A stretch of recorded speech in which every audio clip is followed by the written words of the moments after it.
Friends, ఇప్పుడే అందిన వార్త. కాంగ్రెస్ మంత్రి అకాల మృతి అనే వార్తలు అయితే వస్తున్నాయండి. ఎవరు ఆ మంత్రి, ఎందుకు, ఎలా చనిపోయారు అనే వార్తలకు సంబంధించినటువంటి పూర్తి ఇన్ఫర్మేషన్ ఈ వీడియోలోకి వెళ్ళి తెలుసుకుందామండి. వీడియోని లైక్ చేయండి. ఇక వివరాలు కనుక వెళ్ళినట్లయితే, కాంగ్రెస్ పార్టీ సీనియర్ నేత మాజీ మంత్రి నర్సారెడ్డి కన్నుమూశారు. గత కొంతకాలంగా అనారోగ్యం, వృద్ధాప్య సమస్యలతో బాధపడుతున్న ఆయన బంజారా హిల్స్ రోడ్ నెంబర్ 12లోని తన నివాసంలో తుది శ్వాస విడిచారన్నమాట.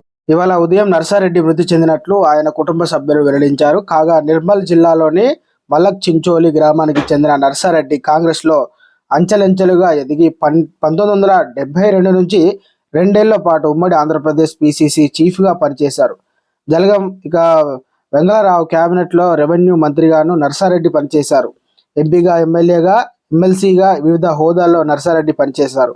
కాగా నర్సారెడ్డి మృతి పట్ల పలువురు రాజకీయ నాయకులు సంతాపం వ్యక్తం చేస్తున్నారన్నమాట.